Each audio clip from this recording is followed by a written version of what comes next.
Next up, we have a power couple. Tyrell, Whitney, White Guardian Studios with Celestial Tear, Demon's Revenge. Check out the trailer.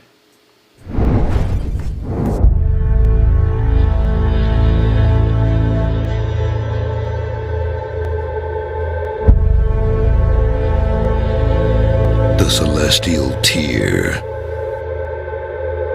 Perilous universe to a place we once called home.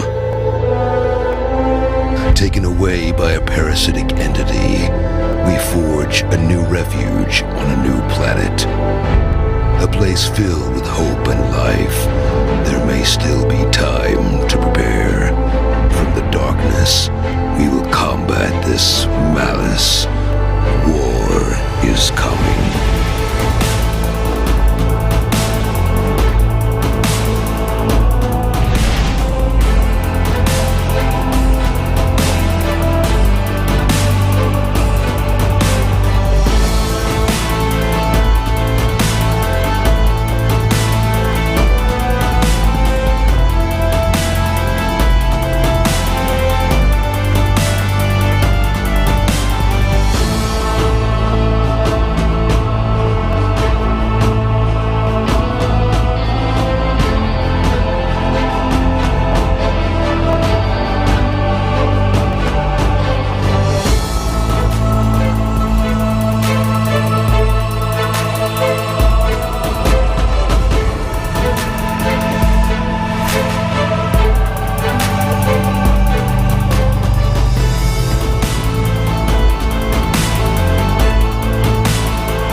That was a dope trailer, Celestial Tear, Demon's Revenge. It reminds me of old school classic RPGs. I love the non-chibi style. But we have Tyrell and Whitney White online with White Guardian Studios. Hey. How you guys doing?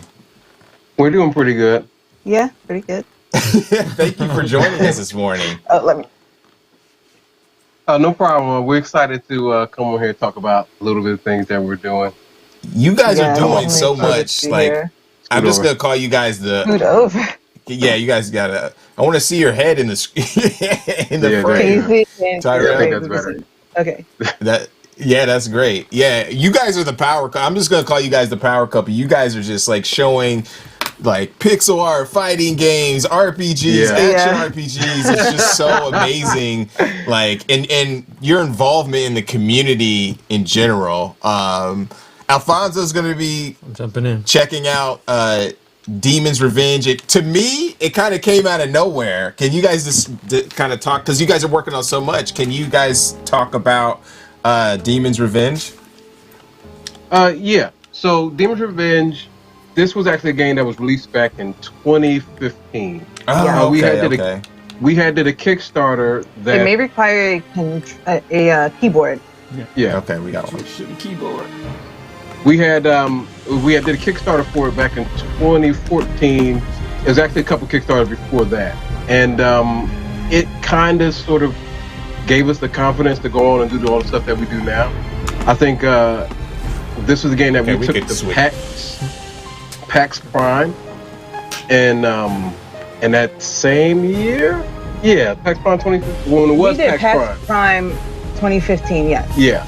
So PAX Prime 2015, and like we really got a chance to really get in and see the industry and meet a lot of people in the industry, and from there we kind of just took that and went on our way.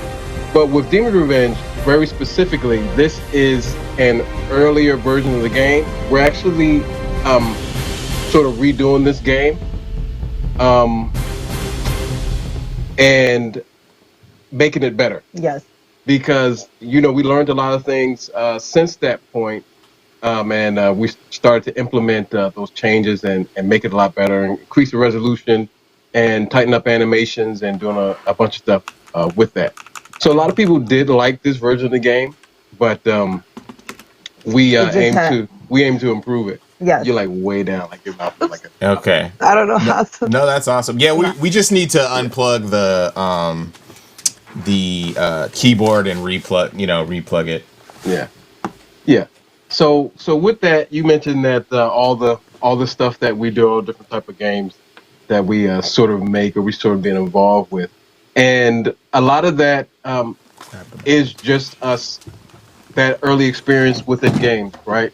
So we end up working on a couple of games since then, since as a Demon Revenge, and we kind of didn't have a lot of time to work on our own projects. There was a game we got involved with that was called what was the game? Maury. Amori was one that just released recently. Before that was Revenant Prince, and before that was a couple of other smaller games. Yeah. So, but we kind of stayed in the RPG genre with that. And the other stuff that we got involved with was dealt with a lot of indie comics. And yeah, that's awesome. And from that, we sort of got brought along with the game called The Union was one of the iterations that sort of came from that. So that was one of the games. And every time we sort of made a new project, we got involved with something else from somebody else that we got paid to do. So we ended up doing that. Yeah. So through all those years and making, trying to come up with different prototypes and making different games, we came up with this thing called the Celestial Tier, which pretty much was a combination of comics and games. So all those prototypes that we end up making during that time are going to be used into creating the Celestial Tier. So this is like our flagship game of Demon Revenge. Lost World is involved in that as well. And nice. We got a couple more surprises with that as well. So you'll see elements from this game that's also going to be in Lost World and then somewhere, or some things we reference. And the Union. Yeah. And the other project. Yeah. All the other projects. But our main projects are Demon's Revenge and Lost World. So that's always in the forefront of everything. Mm-hmm. That's awesome. So, and to sort of help and continue to keep that interconnectivity with these games, we also have these weekly comics that we do called Celestial Tier Weeklies, and we have those on Webtoon Tapas and our website. And what those things do is they sort of create a sort of, you're always connected. There's always something to check out with Celestial Tier, and there's always some lore or something interesting that's involved with these games that we have going on just about all the time. Was it your idea initially to create like a whole universe, or was it like you were making so many cool things, you're like, hey, let's just figure out how to tie these things together? He's just working So originally, I started creating Demon's Revenge like way before I met Tyrell, and then when we met, he was also creating his own game called Erupt, right? Mm-hmm. And so we just kind of started working together, and we were trying to figure out ways of how to put his characters in my world and my characters in his world. And then we created this Celestial Tier, and now everything's kind of just merged, and it's a whole universe, a bunch of characters, a bunch of lore, and soon to be a bunch of games. Yeah. Wait, so you guys met as solo developers working like in different areas, and then you guys came together for your love of... I'm just making up the narrative right now. You guys, it's interesting. I want to hear how you guys met. Well, we met at the Art Institute of Pittsburgh, and I was doing culinary arts, and Whitney was doing game design. Well, she wasn't doing game design. I was doing graphic art and design because they had told me that I couldn't draw, so I needed to learn how to draw before I went into game design. So I thought that was stupid, but I was there for that. And it was good because, I met him, and now we have like this whole game universe thing going on. Cooking up games, know? Yeah. Cooking and games. Yeah, no, that's interesting because I actually graduated from the Art Institute from San Diego, and I can tell you that like unequivocally it was ass. But I did meet amazing people there, and I did get a technical learn a technical mindset for 3D art and design and game design, so can't hate on it too hard. So Yeah. how do you sort of, separate the work from the relationship, because you're working together, obviously you're in relationships together, so is there like, do you have a routine for sort of like separating out the work No, from the personal? like No, we work together. Well, he does all Straight the up. art direction, marketing, and I do code. Sometimes I do a little HR and managing the finances and all that stuff. But we also have 6 kids that we have to worry about on top of Wait, did you say our 6? game development. You got 6 Yeah. kids? yeah. Yes. And so we have to worry about it. And you guys might hear them because, it's hard to keep babies quiet for a very long period of time, or even just a short period of time. So you might hear them maybe, there's but mad props to hopefully them, not. like- But yeah, so we have to worry about that. And then the when it comes to work, we just work together Yeah. all the time. And, we wouldn't have it any other way. Or I wouldn't have it any That's- other Yeah. way. Because, That's amazing. I don't know. I don't. Yeah. There's And people because who we can't do manage 6 separate kids things. would not work together. Yeah. He's clowning. I mean, That but is- we're making it happen, and Yeah. it's we just have to keep going. Yeah. It's so awesome because Well- you guys are so passionate. Every time I talk to Tyrell, or the last few times, we just go on tangents for hours. I'm like, yo, I only got 10 minutes, and we end up talking about hours about old school fighting games and brawlers and the state of the industry, and it's Oh yeah. The game's visually Like stunning. just now when they were talking about marketing, right? In the group, I was like, because you experience a lot of things, and then you can see a lot. Like one thing I wanted to say in that group about it, I'm just gonna say this, I'm ending because I'm going through it, is that how powerful the YouTube and Twitch things could be, to actually get your game out. Like that is like number one, right? For really getting people to experience, not only like how we're doing this here, to get people experience, but not just your channel. If you can flood YouTube and Twitch with your content, you can really get a lot of eyes on you. Don't matter how big or small, but you can really sort of get your eyes on it. And I'm gonna just stop there because I can go on and on about marketing because he mentioned it. But Yeah, I'm not the marketing person. Yeah. He goes out and he talks to all the people, and I'm like the person in the background that's like, did you get something going yet? yeah, that's a little So, yeah. pressure. You need that pressure. yeah. That's amazing. So yes, but I can go ahead. I can talk. I love talking about games, and I like talking about like the process of developing them. And again, as we have gone, as we have progressed and created games, the more you know, the less you actually the less you actually understand. The more you know, the more that you know that you don't know. I guess that's the way of putting it. That's right. like in Pocahontas when she says, "You learn things you never knew, you never knew." Wow, you busted out a Pocahontas quote on the stream. That is off. That is on point. Could you talk a little bit about kind of your struggles as Black game developers, making games, and you guys are making a lot of stuff. It doesn't have to be struggles. It can also be like successes and what you've experienced in space. I think one thing that I'll say, I think one funny thing that happened is when we were in PAX, and it's like this white guy came behind. I guess he wanted to see what we was making, and then he looked on the screen and he looked at us. He was like, "Well, you don't see. There's not a lot of people like you here." And I thought it was interesting, and I laughed because I was like, I was like, it's not a lot, right? Because you walk and you see that space, and you like, whoa, where's all the black people?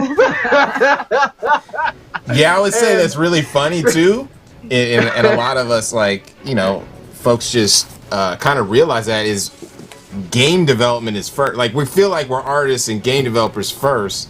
And then when that comes up, it's like a layered secondary or, a third thing that pops up outside of that, or like when you're trying to find funding, or you're trying to get into a position or whatever, that's when it's like, oh wow, like I gotta figure some different angles out and that type of thing. Is that kind of what you're talking about?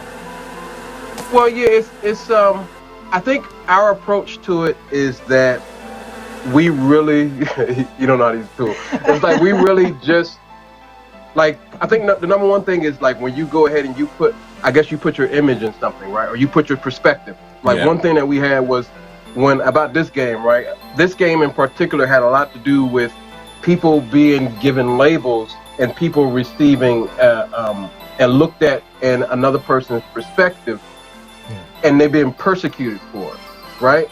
And when we were working on it, the particular people who we were working on it, once they sort of found out what it was, they basically were telling us that no, that's not what this is about, right? So, yeah. Somebody's so telling you what your game is about. I love that. Oh yeah, they're like but I think once they caught wind of that, they didn't want to invest as much as they initially did, right? Because of that sort of message. It wasn't even like a real hard one. It was like, because I was told, because before we started the stream, Whitney was like, as she does, because she don't like my marketing tactic.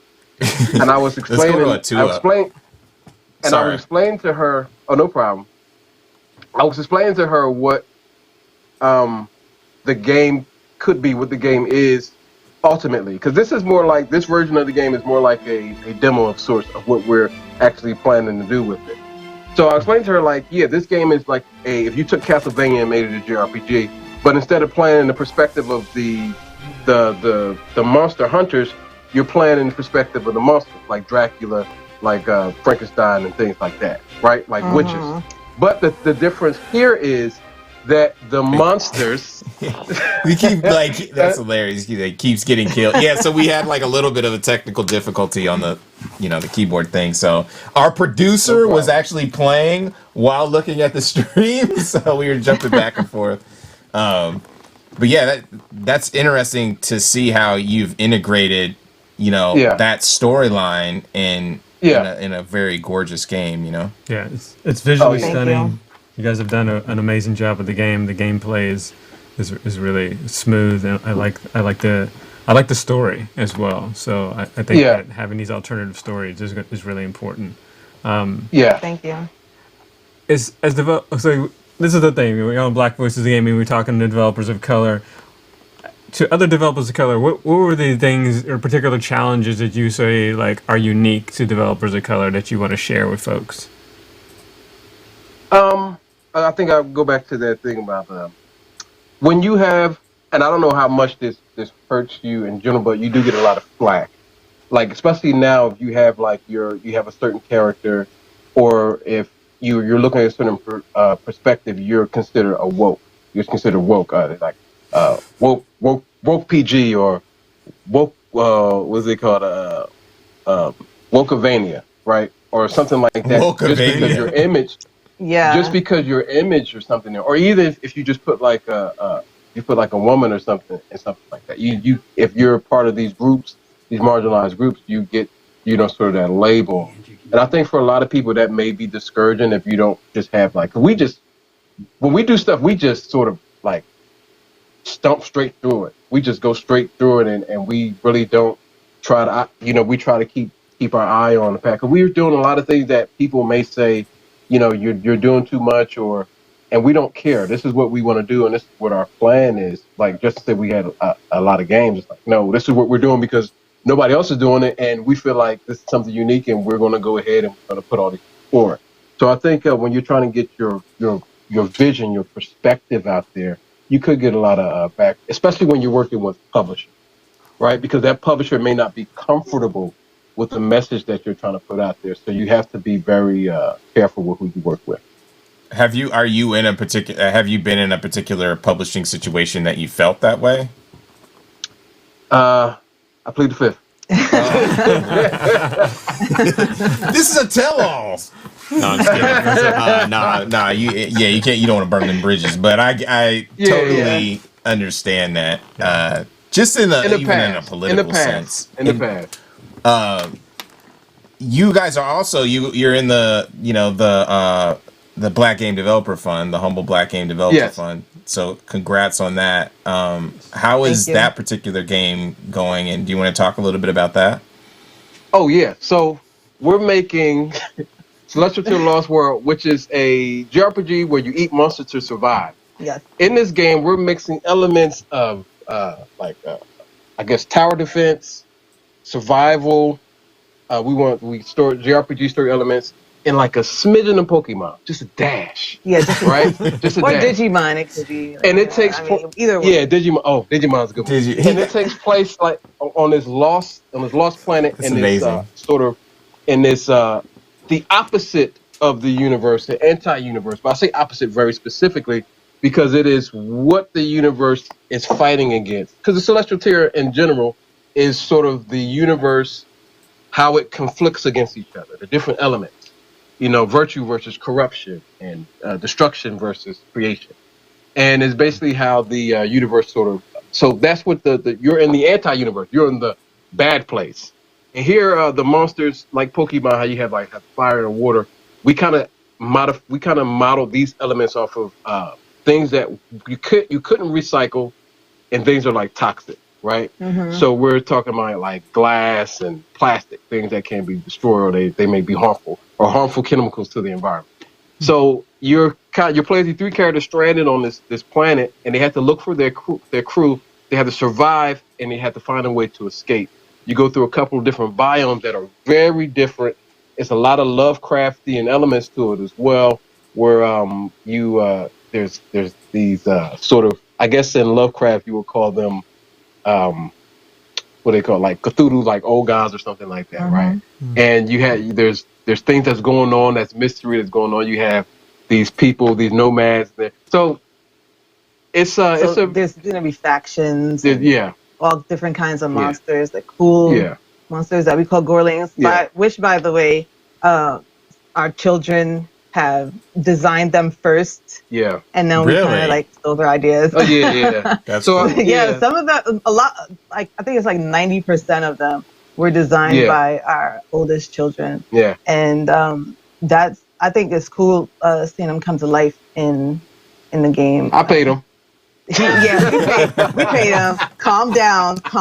It's not free labor. Yeah, you paid them by like giving them a roof over their head. That's what you paid them. Yeah, right. That's what I'm saying. That's what I'm saying. But I paid. You know what? I sat down with him because it's funny when we did it. He sort of experienced that sort of. He got that real world experience. I woke him up in the morning. We went downstairs. We wrote the things on paper. We had descriptions. We wrote the stats. He had to write a small story blurb to describe the monsters. He did a bunch of them. I curated a bunch and put the best out there. And they were really good. I had the final say because, sometimes you gotta filter out. He's the filter and I'm the okayer. So yeah, okay. So you make the final decision. Yeah. Oh yeah. He's like, she's not fun to work with. I'm very particular about things. Yes, very particular. We gotta have that balance. Maybe we can we toss up the trailer again? Yeah, we're gonna toss up the trailer because what's really interesting is you have the gameplay of Demon's Revenge, but you also have some of the comic book elements, and I think it's really interesting that you have this multimedia company, right? Like you're doing comic books, you're doing animation, you're doing games. So can you talk about like that other aspect of the story development? So speaking of that, we have something called the Celestial Tier Experience that we're working on. And that's part of this sort of interconnected thing that goes on with Celestial Tier. Part of that, and as you see in this thing, one of our things that we do in all our games, the Celestial Tier. Mm-hmm. The motion comics universe to a place we once called home. Especially and sometimes in between. And one of the things that we're doing, especially with the new versions of Demon's Revenge, is that we're having the taken away by a parasitic entity. We're having the new version sort of made like a comic book, right? So we're sort of breaking those down into issues, and then when they're done, it'll be like a trade, right? And at the beginning, we give like the intro to the book, and at the end, we give ending, and then the next one is we sort of recaps that at the beginning. So with Celestial Tier Experience, we in the Celestial Experience with all our games, with everything that we're doing, the locations, the items, the characters, we have all those profiles and things there. We got music from our games. We got news for things that's coming up. There's access to games and little special things that you can unlock by participating with the free app called the Celestial Tier Experience. And with that, we just want people, the fans who are interested in our games, what we're doing, to just be, like we said, we want them to stay connected. And our slogan with White Guardian Studios is where comics and games collide. And that's pretty much what we really want to do going forward. Another thing with a Celestial Tier and Celestial Experience, the thing behind that is a perilous place called home, right? Because we're working on the yin and yang thing with Celestial Tier. So perilous place means something dangerous, but it's home. And what is home? Home is something that's comfortable. Home is something that you feel fine in being. But both of these things sort of exist. It's like our world and our universe that we live in. It's a perilous place, but it's also a place that we call. So that's sort of a thing that that's like our message. That's like our central theme that we do with everything. Is that whatever piece of good, there may be something that's regressive. Mm-hmm. And I think and the reason why our message is like that is because I think it's better for people to sort of come to that conclusion that every day is not going to be a sunny day. Yeah. That sunny day is only a sunny day because it's dark sometimes. That's right. And to understand, when you understand that things like that happen, you really feel like you have more control over what goes on because you're not blind. Oh, why these bad things always happen? Bad things happen because good things happen as well. And we kind of go through that within our. Yeah. I could talk. I like Yeah, that. you I like that. It's a great message. I mean, it's really good though. Like, talk about some of your influences for the games that you make. I think that's really interesting. We all are influenced by different genres and that kind of thing, and have inspiration. Well, I'm gonna go with the gameplay in this one first, and then we're gonna talk about some other things. But the gameplay in this one, a lot of classic RPGs. When we talk about the map stuff, one of the things that I want to do personally was whenever you walk, there's always something to do. When he was playing, the beehives were attacking him, right? You could use a tool to grab those beehives. And in the newer version, you don't have to grab the beehive, but if you do, you end up getting something for that character that's going to add something special to the character for grabbing it. Like it's a collection, but it's something that gives you. I always wanted, when you play JRPGs, a lot of time you sort of roam around without doing anything. I wanted you to be active in whatever you go in the game so that there's not a point that there's not something going around. But when you go in battle, one of the things that we want to do was, again, we wanted you to be active. We wanted you to be very active. So there's a combo system. And within the combo system, there's hard, there's medium, there's light. When you do the light attacks, we wanted to make, although it does a lot less damage, it's the most accurate, but something else that's very important with it is that it increase your accuracy for the rest of your attacks. So you may do a low cost, low effective move, right? Because it doesn't do that much damage, but it actually increases your chance of doing the highest damage, which is the hard damage. And you want to do the hard damage because it makes your your power meter go up, like your rage meter, and that allows you to do what we call combo finishers, which could be like what you would find like Marvel vs. Capcom or something like that, where you do your hyper move, right? So that's one thing we wanted was for you to be active, for you to have something interesting to do, something interesting visuals to see within there. So a lot of that really came from the games that we played in the past. Because even when we did that system, it was like we ended up finding out about Xenogears. Yeah. Later, and we're like, that's like we had never played it before, but then we really? heard about Xenogears, and it was like carbon copy kind of. Yeah, almost a carbon copy. Almost. So my big JRPG reference for the game that we made is Wild Arms. I like Wild Arms Second Edition. Wild Arms was dope. I remember. I remember when that came out right before Final Fantasy VII. I was like, I gotta play. Yeah. It was like real chunky. Yeah. It was dope. That's cool. And then my inspiration for this game was games like Suikoden 2 and Legend of Dragoon. Like those were extremely important to the development of this game. Like the sprite style is like directly from Suikoden 2. As far as the actor sprites. Yeah, it's the sizes and the just the look and it just it all came together. And you know, we got the puzzle elements like from Wild Arms. Yeah. Then we also have the story driven content that we felt the flow of it would be the flow of Suikoden 2 is like kind of the flow that we wanted to put in our game. Like it just kept going and going and going, and it was just and that's something, awesome. Yeah, and that's something we're implementing in the new version. I think another thing to say is the battle sprites were heavily inspired by Capcom sprites. Yeah, right? yeah. And a big thing with that is, you know, I look back on it and I say, oh, we did a decent job. But the job that we're doing now and the help that we have now going into that is going to be, it's already phenomenal. There's some of the animations that we're going to be able to do with the battle. Again, learning that and implementing that back into Lost World as well. The animations, the tiles, the environments, you know, those are looking fantastic. Again, that came from experience. And I think that's one of the things that when you're starting games, we start making, I think one message that people say is, you know, just go ahead and start. I think about anything. Just go ahead and start because you're probably not going to be as good as you want to be when you start it. But having your experience and continuing to go on, you're going to get better and better, and you're going to be making bigger and better things, right? And that's like exactly this. Like we started, and even when if you look at our past Kickstarters, the game went from one thing to another. It kept getting better. Our marketing efforts got better. We started understanding everything a little bit better just because we did it and we just kept doing it no matter what. But you always have an end goal as well, right?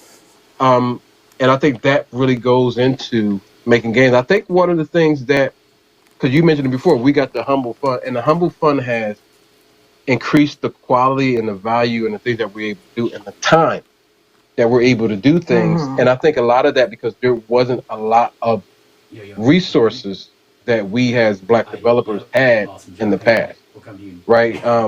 And now there's a little bit of things that's coming up. And it's making things a lot better. But what it does and how to increase the quality of our products, we can compete with anybody. You know what I mean? Nice.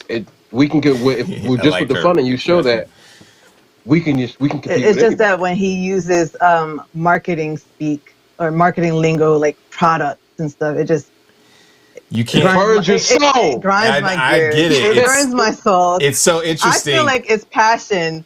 But when you put the word product into it, it's like it is what it is. Yeah, we do have to market it, but at the same time, like. But you got to understand. It's getting hot in there real quick. It's getting hot. Yeah. So you got to.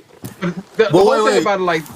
So just to jump in real quick, I think we're going to probably have to wrap up in a second, but I think that what's interesting that we were talking about that because I feel torn. I'm an artist too, but I also have to do production and so I find myself cringing when I say stuff, but sometimes it just rolls off the top because where are we at right now? We're on IGN, GameSpot, Twitch. I have to talk to these folks and we have to talk technical, and I'm like, hey, look at the sprite that's above us. We got B-Boy Buttons scratching on the ones and twos. We got the dope logo on the bottom by Abe. But at the same time, I got to talk about our our package is ready for here. You know, the product will be ready. Yeah. You know what I mean? And it's kind of corny, but at the same time, I kind of feel it. And it's funny because you guys can pull it apart, but sometimes, like by myself, now it's better because I got Joel over there who can pull it apart. He's raising his hand, but like I have to just